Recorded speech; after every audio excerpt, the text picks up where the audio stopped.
Dogs keep us company, help us stay fit, and become our best friends for life. With more than 4 million dogs sharing our homes every single year, it's no wonder they become our most faithful companions.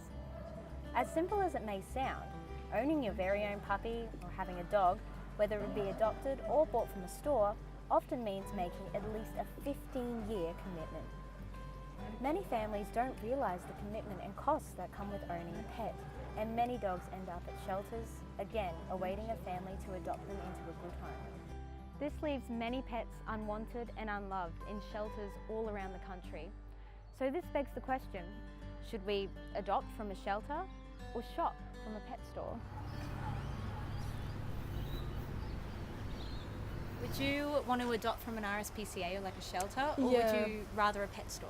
Probably RSPCA. I would most definitely adopt from the RSPCA because there are a lot of endangered animals that need a home. I would adopt one from the RSPCA. I'd probably try and rescue one first. How long have you been working at the RSPCA? It's coming up to 4 years. What sort of animals do you shelter here? Like what animals do you have to offer? I think the question is what don't we have?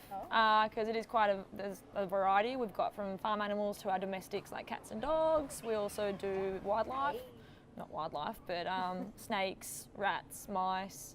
We adopt them out as well, bearded dragons. So there's a large variety. So if someone was going to adopt a pet here, what's the process like? So what do people go through when they want to adopt a pet? I'm just an animal attendant at the shelter, so I don't work with the customer service base, but I know that we do ask a fair few questions. For example, when it comes to dogs, we ask questions like, do you have small kids at home? Do you have another dog at home?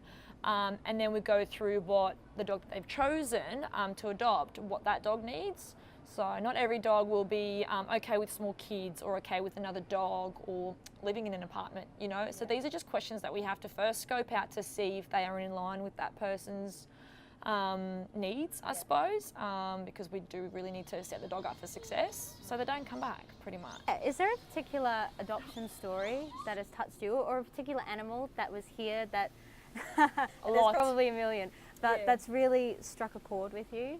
Yeah, so there was a dog that her name was Gypsy, still yet to go and visit her family. So she came in here terrified, absolutely shut down. She'd just sit in her bed and shake and shake. And no one was actually able to approach her for a few days. We had to literally just throw food in, hope that she ate it, and then walk back out because she just wouldn't let us approach. And you never want to push a dog to bite you.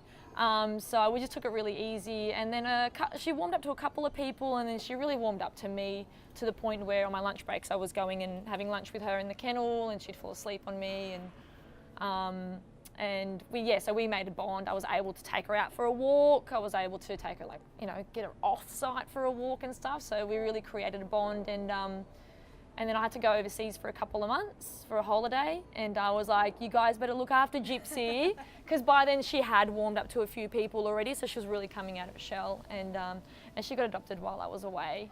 So which is better, shelters or pet stores?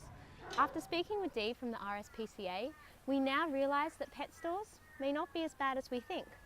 Yes, they retrieve some of their animals from breeders and puppy farms, but at least they're taking these animals and giving them kind and loving homes, almost rescuing them, pretty much like the RSPCA. Now, there are substantial differences in terms of reputation, forms of care, and where the animals come from that shouldn't be ignored. And we still believe that adopting a pet from a shelter is the most humane options.